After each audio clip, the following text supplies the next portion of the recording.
Assalamualaikum warahmatullahi wabarakatuh. Hai semuanya, kembali lagi bersama saya di channel Heidi Aceh Singkil.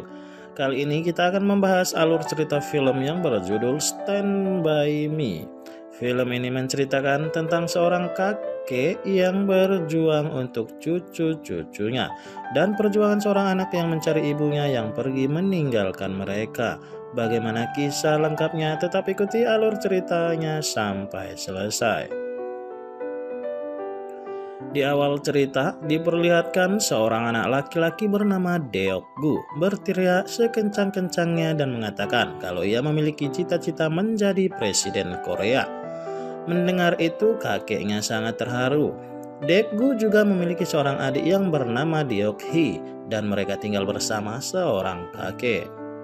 Mereka hanya tinggal bertiga di rumah semenjak ibu Deokgu diusir oleh kakek. Dan setelah kejadian itu, kakek Deokgu lah yang mengurus mereka. Kakeknya selalu menjaga mereka. Setiap hari kakeknya selalu mengantar mereka ke kota.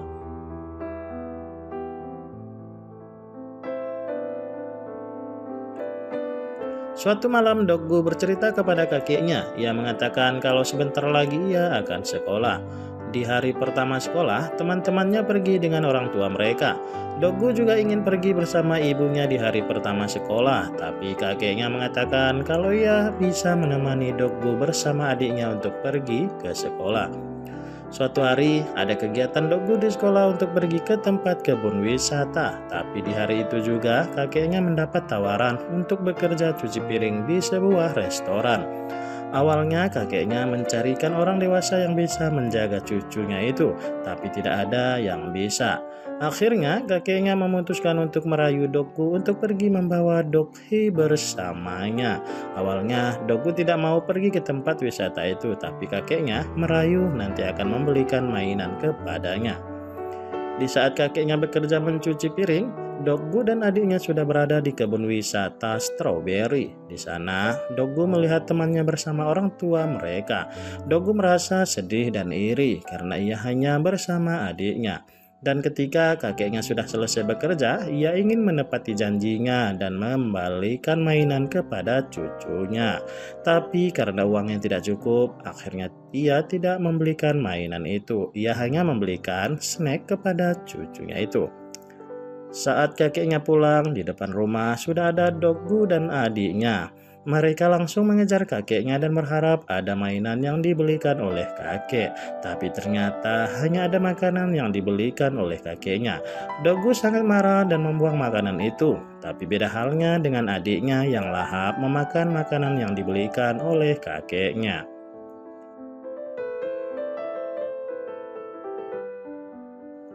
Di malam harinya, kakek Deokgu menjelaskan semuanya dan berjanji akan membelikan mainan kepada Deokgu. Ia ingin selalu membahagiakan cucu-cucunya itu. Meski ia sudah tahu kalau ia memiliki penyakit kanker dan umurnya tidak lama lagi. Ia mengidap penyakit dan harus dioperasi. Tapi ia tidak mau karena biaya untuk operasi sangatlah mahal. Di pagi harinya di sekolah Deokgu dan teman-temannya bermain, tapi tiba-tiba ia diledek oleh temannya dan terjadilah perkelahian di antara mereka. Deokgu mengingat kenangannya bersama ibu dan adiknya. Kebersamaan itu tidak akan pernah dilupakan olehnya. Keesokan harinya, teman Deokgu memberikan pelajaran kepada Deokgu. Ia sengaja memasukkan mainan dan Deokgu akhirnya dituduh mencuri. Dan itu pun ketahuan oleh orang tua temannya. Deokgu pun dibawa ke suatu ruangan dan mau dihukum. Tapi saat itu datanglah kakek dan adiknya.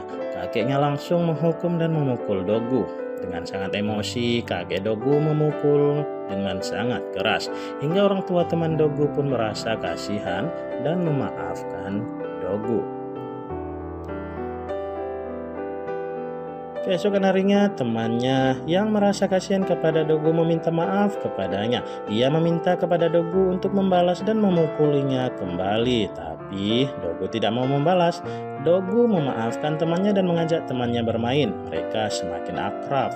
Teman Deokgu juga memberikan mainannya kepada Deokgu dan di malam harinya Deokgu memainkan mainan yang diberikan temannya itu. Keesokan harinya, teman-teman Deokgu datang ke rumah dan mengajak Deokgu untuk bermain. Tapi ia bingung harus pergi atau tidak karena adiknya sedang tidur dan kakeknya sedang bekerja. Adiknya tertidur sangat lelap dan tidak dibangunkan oleh Dogu. Ia pun pergi bersama teman-temannya. Ia mengunci rumah dan meninggalkan adiknya sendirian di dalam rumah. Beberapa jam kemudian kakek Dogu datang. Tiba-tiba anjing mereka bergonggong. Dengan sangat panik, kakek Dogu langsung melihat pintu rumahnya yang terkunci dari luar. Saat ia membuka pintu rumah, kakek Dogu sangat terkejut. Ia melihat Dogu sudah tak sadarkan diri. Saat dibawa ke rumah sakit, Doghi dirawat dan tidak terjadi apa-apa kepadanya. Dokter di rumah itu ternyata sudah lama memperhatikan Doghi. Ia mengalami suatu penyakit aneh yang harus perlu bimbingan dan perhatian dari ibunya. Bahkan perhatian yang diberikan oleh kakeknya pun tidak akan cukup. Dengan kata lain, adik Dogu harus dirawat dan bertemu dengan ibunya.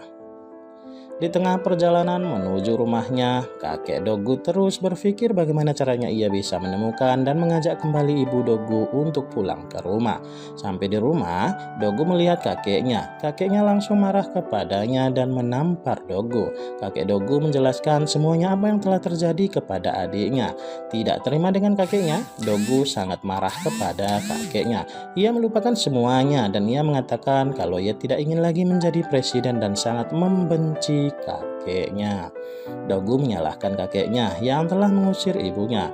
Dogu pun langsung pergi meninggalkan kakeknya. Dogu pergi jauh entah kemana. Malam itu hujan deras. Kakek Dogu sangat panik dan mencari informasi tentang keberadaan cucunya itu. Mereka mencari Dogu di malam itu juga, hingga pada akhirnya Dogu ditemukan polisi dan dibawa ke kantor polisi. Kakek dan orang tua teman-teman Dogu memutuskan untuk melaporkan ke kantor polisi. Dan betapa terkejutnya, kakek Dogu ternyata Dogu sudah ditemukan oleh polisi. Kakek dan orang tua teman-teman Dogu memutuskan untuk melaporkan ke kantor polisi. Dan betapa terkejutnya, mereka ternyata menemukan Dogu di kantor polisi. Kakeknya langsung memeluk Dogu dan merasa bersalah. Ia mengatakan kepada Dogu kalau ia akan berjanji untuk segera mencari ibunya dan menemukan ibu Dogu. Mendengar itu, Dogu sangat bahagia. Esokan harinya, kakek Dogu mulai mencari informasi tentang keberadaan ibunya. Dan ternyata ibu Dogu merupakan orang Indonesia yang menikah dengan orang Korea. Sang kakek menanyakan tentang harga tiket untuk pergi ke sana, tapi ternyata tiketnya sangat mahal. Akhirnya kakek Dogu memutuskan untuk pergi ke suatu tempat. Ia ingin pergi ke tempat asuransi dan ingin mencairkan asuransinya. Tapi pihak asuransi mengatakan kalau biaya asuransi itu dibayarkan saat kematian dan tidak bisa dicairkan saat itu juga. Kakek itu mengatakan kalau ia akan segera mati dan meminta agar uang itu dicairkan hari itu juga. Tapi biaya itu tetap tidak bisa dicairkan. Akhirnya kakek Dogu pergi menemui dokter dan mengatakan kalau ia ingin meminjam uang.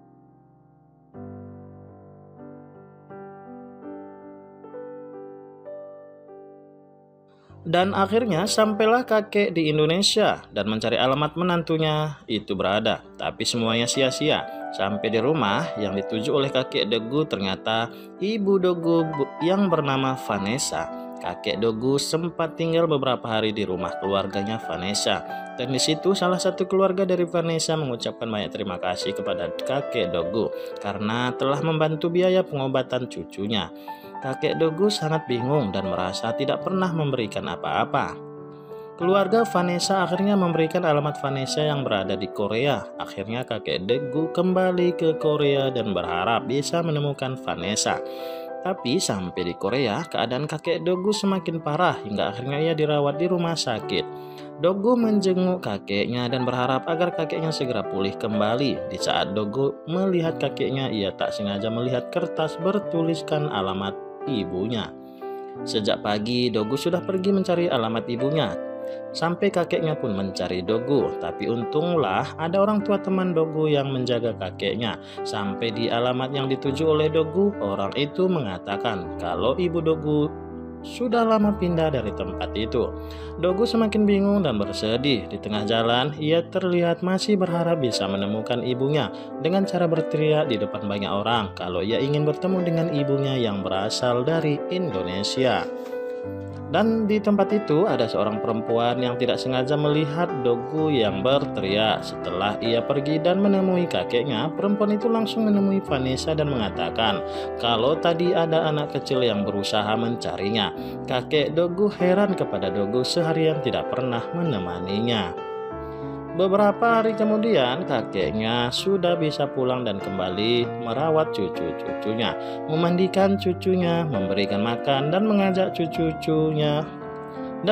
cucunya untuk kembali bermain.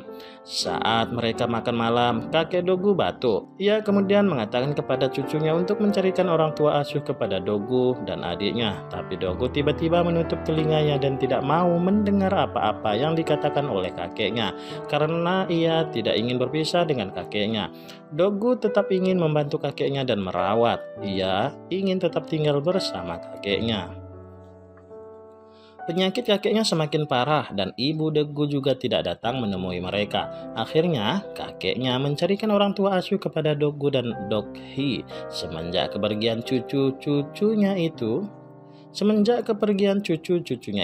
kakek Dogu hanya terdiam dan bersedih. Ia sendirian di rumah itu.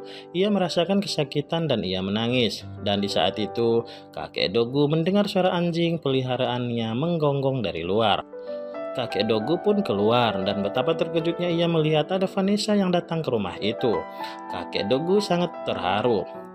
Ibu Dogu berniat untuk mengembalikan uang asuransi yang telah ia ambil sebesar $2.000, tapi ia belum bisa mengembalikan semuanya. Ia sangat menyesal dengan apa yang telah ia lakukan. Tapi kakek Dogu malah mengatakan kalau ia sangat senang dan bahagia. Ia langsung memeluk Vanessa dan mengatakan kalau ia sangat bersyukur Vanessa bisa kembali ke rumahnya lagi. Di akhir cerita, terlihat Dogu dan adiknya berlari bahagia menuju rumah mereka. Vanessa kembali merawat dan tinggal bersama kedua anaknya dan kakek Dogu. Dan itulah akhir kisah dari film ini. Terima kasih sudah menonton.